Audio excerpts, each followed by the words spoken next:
it's a big question, but when you're dating, how far is too far in terms of boundaries?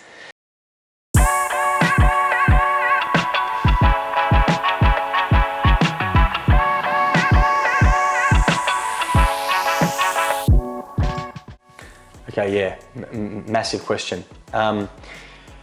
How far is too far? Okay, I think it's probably helpful to rephrase this first. I think the how far is too far question, although it is important to have practicals, and we definitely will get to that. I think it is important to realize that how far is too far, or like the idea of like going too far with your girlfriend or boyfriend. It's not wrong, or it's not a sin for the reason that most people would think it is. Okay, most people think, oh, like I'm not allowed to do too much sexually with my boyfriend or girlfriend. Okay, but really, the problem with the how far is too far question is that whenever we engage in or with the gift of our sexuality, and we start to express affection, right, with the person that we love, we're only really meant to start to engage in that physically intimate acts where the body is being aroused if our goal is to give a complete gift of self, right? So the whole idea is like, I've heard it said, it's probably not I don't know if it's the best analogy, but it's like you don't run to first base unless you're planning on getting a home run, right? And we often use that as a way to be like, that's not always used in a very respectful way, but there's actually a deep truth to that. It's like, why would we start engaging, right, in these forms of affection where our bodies are being aroused, right? Who invented arousal? Who created sex and designed us to need time and forms of affection like passionate kissing and intimate touching to prepare the body for sex? That was all God's idea, right? God designed us to need time, right, to prepare our body. But for what purpose? In order to prepare to give a complete gift of ourselves in the sexual act to that person. Amen? So this is really interesting. This is where the how far is too far question just gets inverted. Because it's like, it's not a problem because you did too much. It's a problem because you didn't go all the way. Amen? With that frame, that's a massive reframe. We're like, oh, hang on a second, that totally flips this around to it's like, hang on a second. Yeah, it's not that we just kissed too much and that was the problem. The issue was you started to arouse your body, and you're only ever meant to arouse the body and if it is with the intention of making a gift of yourself completely in the sexual act. And so this is why when Catholic couples are like, oh, like, we keep going too far, but we know we're not going to have sex. I'm always like, well, that's the problem, right? If you have already made a decision, if you have made the commitment that you're not going to have sex, that's great, right? Because you should be preserving that for marriage. But don't do as much as you can before you get there. If you don't plan on giving a full gift of self, not only are you supposed to save sex for marriage, but you're also meant to save the forms of affection and intimacy that prepare the body for sex for marriage as well. Massive reframe again, okay? So people are always like, all right, then if that's the case, I don't really know what you're talking about. Like, how does that practically apply now? Like, what am I allowed to do, or what should I be doing? Well, I think, simply put, you can't have sex without doing that, without engaging in necessary forms of physical affection. The two most common really would be passionate kissing and intimate touching, right? You need those to prepare your body to make a gift of self. And so not only should sex be preserved for marriage, but those forms of affection, passionate kissing and intimate touching, should also be reserved for marriage also, okay? So you don't want to engage in stuff that you can't that's going to prepare your body to do something that you have decided not to do. Amen? So what does that mean? Prior to marriage, okay, and as well, I've heard people say, oh, when you're dating, you can be kind of, this affectionate, and then when you're in a courtship or you're in a relationship, you can be, this affectionate, and then when you're engaged, you can be more affectionate. I'm like, that doesn't make any sense. So like you're saying, the closer you get to marriage, the closer you can get to sin. It doesn't make any sense, right? It's prior to marriage. The goal of that couple should be, right, to express forms of physical affection and to one another, or ways that speak to the person you love. I care about you, I love you, all those things. But some simple boundaries I had in my relationship with Madeline was, a simple closed mouth kiss, right? As soon as you get passionately kissing, you're preparing the body for sex. That should be preserved for marriage.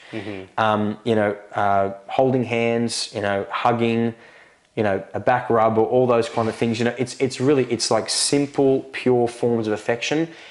I would encourage that as much as possible, right? It's very important to be affectionate, but the goal of affection prior to marriage is it's not meant to be affection that leads to arousal. So the moment we get aroused, that is actually when we're like, okay, that's when we've in a sense gone too far, okay? Because it's like from there on in, someone's going to have to be the chastity cop that slams on the brakes and like, oh, we have to stop, right? When you're in a relationship, the goal is that you shouldn't get to the point where someone's always having to be the one to say we're going too far, right? The goal should be learning to love one another, right? With passion, but with freedom. True chastity is freedom, is the freedom from sin, which makes you free to love, right?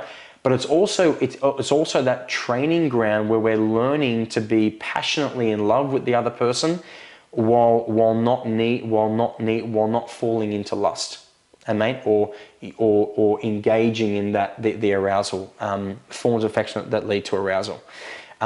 It's a bit of tough. I don't know if I've answered that as well as I would have liked to, but I think that's what I would encourage, right? Simple forms of affection prior to marriage. Once you're married, you can begin engaging in forms of physical affection and intimacy with the goal of leading to arousal, because the goal is to make a gift of self in the sexual act. It might sound hard hearing that from this side, but I can tell you, as someone that had boundaries in my relationship like that, it's much easier. It's much more beautiful. I didn't have to drive home after every date from seeing Madeline, knowing I've got to go to confession tomorrow, and asking the question, did I use her tonight? Like, did I go too far? Did we go too far? It was so much easier just to be like, simple affection, that's beautiful. It actually makes dating so much easier. However, in order to safeguard those boundaries, it's really important that even while dating, we're being cautious about still spending as much time as possible in the context of faith, family, and friends. And you do want to you want to avoid, spending, too much exclusive time together, where you are kind of sneaking off, to that park bench. You are hanging out a lot in a parked car. You're under a blanket, at her place, on a lounge, you're watching TV. Every couple I've ever mentored who have struggled with going too far consistently, whether they're having sex or they're just having to slam on the brakes right before sex, every single person, every couple I've ever mentored, I just ask them, what's the spot? And the second I ask that question, they both kind of roll their eyes or like, oh gosh. Every single couple that tends to go too far has 99% of the time, there is one spot where they plan their time or their dates around ending up at that place so they can go too far, right? And so I remember I'll never forget this one guy, him and his girlfriend, they'd come to me, you know, I would see them at church every weekend. And he was like, Simon, you know, like we had sex again Friday night, Saturday night. I'm like, okay. I was like, brother, you know, like try a bit harder, you know, whatever. And then next weekend he comes up, Simon, you know, we did it again. Friday night, Saturday night, had sex. I was like, brother, I was like, where? I was like, I'm sorry to ask. I was like, I'm allowed to ask the questions that no one's allowed to ask because of this work I do, right? I'm like, brother, I was like, where is it happening, right? And he's like, he was like, it's at my grandmother's house. He's like, she's overseas at the moment. The house is vacant. I got a key, and we keep hanging out there. I was like, brother, oh, that's not the wisest place to be hanging out in an empty house. I was like, and you go in there Friday night, Saturday night? He's like, yeah. I was like, all right. I was like, don't go there next weekend. All right. Next weekend they come back. Simon, we did it again. I was like, did you go to the grandma's house? It sounds so awkward saying that. Did you go to grandma's house? He was like, yeah, we did it again. I was like, well, don't go there next weekend. Third week again. I was like, you guys went too far. I said, brother, don't go back to grandma's house. Fourth week, we didn't do it. Awesome. Did you go to grandma's house? No. Okay. So like sometimes it's as simple as, and this is an awkward conversation to have as a couple, but it is so necessary. You actually need to sit one another down. Once again, the guy should initiate this conversation, but they should just, the moment you speak the spot out loud, it loses its power. The moment you say, hey, look, every time I drop you off and I turn off the car and we sit there in the car too long and we start making out, that's a problem. And so what are we have to, if that's the pattern, he drops her off, they turn the car off, they start talking and they start making out, they go too far, you need to interrupt that pattern.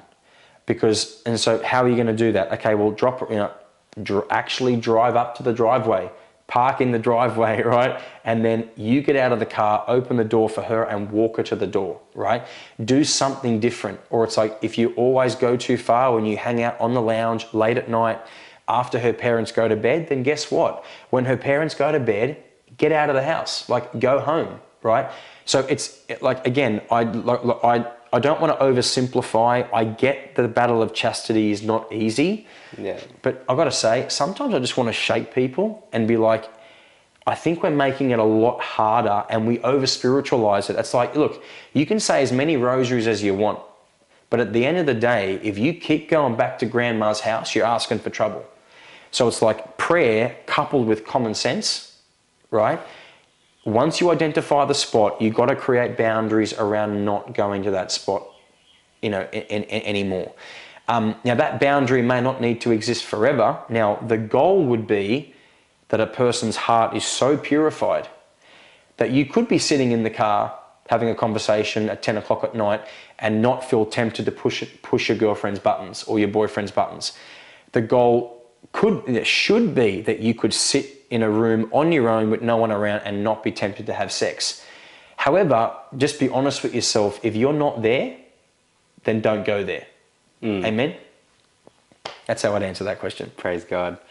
Okay, so we chatted a lot about, you know, how far is too far, what does dating look like, how do you know if someone's the right person to date, but then, you know, a lot of the times we find that, especially with people in my circles or people that we talk to when we go on these camps, one thing that becomes apparent is a lot of people are just jumping into relationships, you know, not considering, not just about the other person, but am I in a place to be dating or am I ready? Like what can someone do to prepare themselves for dating, and what's the point where you know, okay, I'm ready to start dating? Or even like that, you know, especially I think in Indian culture, it's a really prevalent thing that we're told. You know, if I have a dating conversation with my mum, she's always like, get a job first, then bring this conversation to me and stuff. You know, or there's the question about age, like when can you start dating and stuff.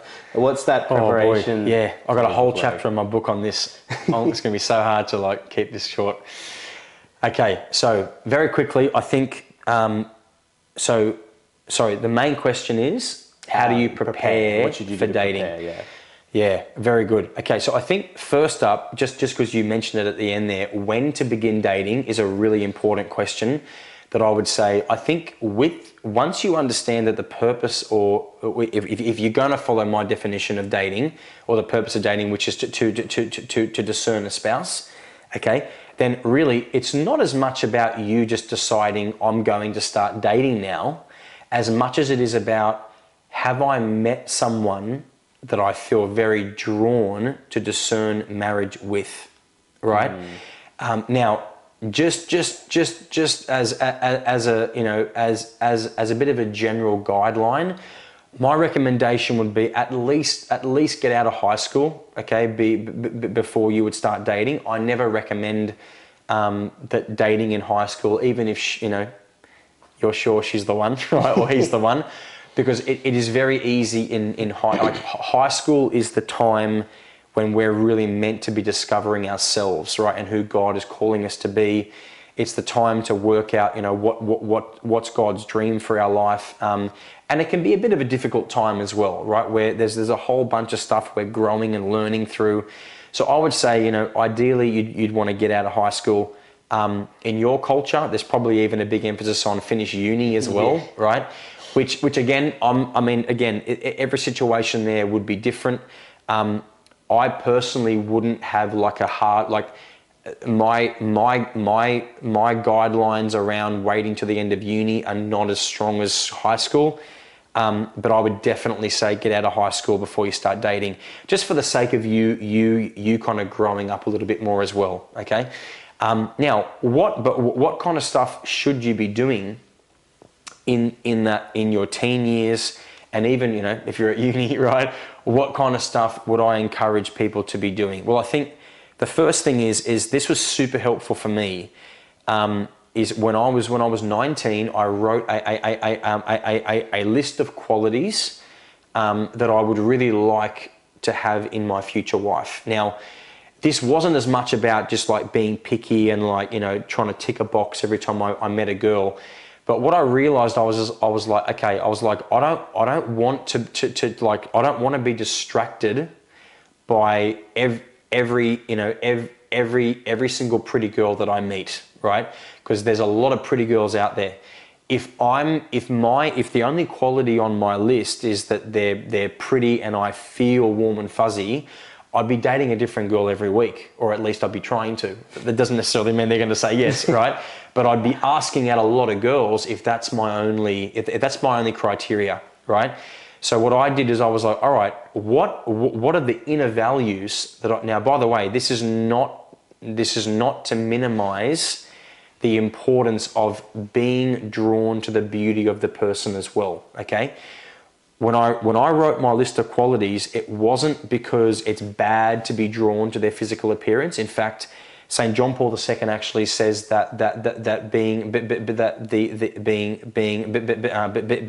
attracted to their physical appearance is actually very important, right? And it doesn't equate to real love, but it can form the foundation of love, because we know we can see someone and their beauty that we take a lot of joy in seeing might be the catalyst or the inspiration to then go and discover the mystery of the person. Yeah, I think St. John Paul II says, you know, those emotions, they're not love, they're the raw building blocks of love, is something he says. Yeah, right. So it's got to be both and, right? You should be drawn, again, where a human being is a body spirit, integration of body and spirit, right? So in order to really love a person or be drawn to a person, we have to be attracted to their exterior beauty and their inner values, right? So it's pretty easy to know whether you're drawn to a person's exterior, right? But it takes a little bit more focus to make sure, okay, what are the inner values that I do think are important to be coupled with the person's exterior beauty that I'm drawn to? So I wrote out a list of qualities, only about 60. I wasn't too fussy, right? And I was like, right, these are all the things that are really important to me. Now, what that did was, when I knew what kind of person I wanted to marry, it stopped me from being distracted by every pretty girl that I met, right? And like wanting to date everyone. Because I was like, all right, she's really pretty, but does she also have these valuable qualities that I want, okay? So that list, right, that really helped me. That helped me in that process, and I think it's valuable for everyone to do. So when you're single, right, in order to prepare yourself for marriage, I would encourage everybody to pray about what qualities and values what attitudes, mindsets, what faith, faith background would I really ideally like to have in my future spouse? And then that's what keeps you on track, and it saves you from being distracted by either every person that asks you out, because that's another big problem, right?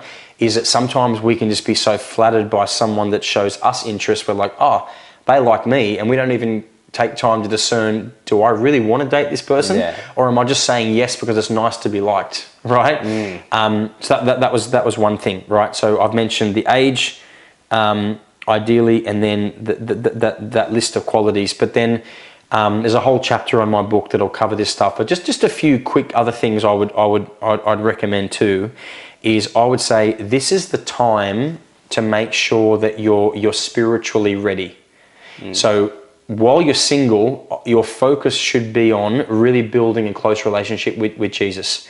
This is where you want to create some disciplines and routines around your prayer life, because what you don't want to do is you don't want to get into when you start dating someone, you want to have your own established prayer life when you enter a relationship with someone, because what some people do is they don't really have that strong of a faith. Then they meet someone who's like more faithful than them, and then during that intentional friendship phase and that dating period, because that person is like more on fire than they are, they just kind of like start praying a lot with them, and so they form a prayer life only as a couple, but they lack a personal prayer life. I suppose that's a bad precedent, because then when your relationship takes any hit, your own prayer life is gonna spirituality exactly take a hit. yeah. And they only pray when they're together, and they don't pray when they're on their own. I would say especially now, it's very important for both, but I would say super important for the men, right? Why? Because men have a responsibility to be the spiritual leader of their family, right? And so it's not good enough for a guy to be relying on his girlfriend for their couple prayer if his candle is burning out, right? His own, right? So while you're single, that's the time to establish a solid prayer life. Also, this is the time as well, I would say, to make sure if there's any serious sin in your life, get rid of it now. Like if you're struggling with pornography right now, again, I was a porn addict. This is no judgment on anybody. I get it is a very, very, very, very common problem, and one of the hardest addictions to break free from. There's a guy that I'm working with one-on-one right now, okay? I've got coaching programs where I help people break free from porn. This guy was, he was an addict to gambling. He was able to kick that pretty easily. Alcoholic, he was able to kick that as well. Drugs, he was able to overcome that. Porn took him just years and years and years until eventually he was able to break free with my support. It's not easy, right? But I would urge you, if you are like, you do not want to start dating, if you're struggling with regular use with pornography or with masturbation. It could be other sins as well. Okay, it could be like if you're super lazy, like sort your life out. Okay, with a lot of the young men that I'm working with, struggling with pornography. It blows my mind how many young men are saying they're bored all the time, right? I don't think a young Catholic woman is going to be very attracted to a Catholic guy who feels bored all the time. Why? Because what does that say about him? He hasn't got much going on, right? You might be addicted to gaming or wasting hours and hours on YouTube and things like that. This is the time to learn to have a fulfilling, meaningful life. You need to have discipline in your life. Also, this is a big one. Okay, if you've had past trauma, if you're mentally not in a great place, so if you struggle with anxiety, or if you're very, very down, okay, sometimes people can look to a relationship to fix those problems or to mask their loneliness, or, you know, if they were abused or whatever it was and they're dealing with all this trauma, they jump into a relationship, and if they haven't taken the time to heal those things, they start treating their boyfriend or girlfriend more as a psychologist than as their lover, right? That places a very unhealthy level of pressure, or really it's an unnecessary burden to be placing on a boyfriend or girlfriend. That's not their job, right, to be your counselor. It's not their job to make you happy, right? Like, you should be entering a relationship living your best life already, right? So we shouldn't have the attitude that my life's on pause until I find the one. It should be, no, live life to the full now.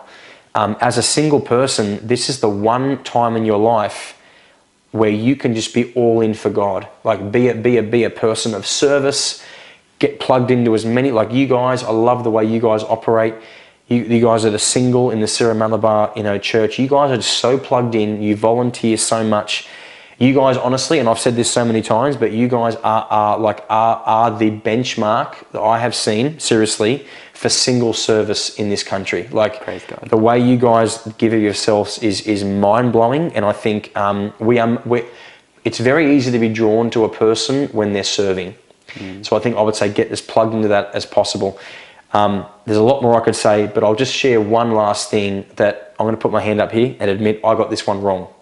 And I didn't just get it wrong, I got it very, very wrong, is I over-spiritualized my marriage prep process, and I paid, this is more so for the guys, because ideally, if you do see yourself as, you know, we should be, but if, as the initiator of the gift, but also as the mission of the man is to protect, defend, and provide for his wife and children, right?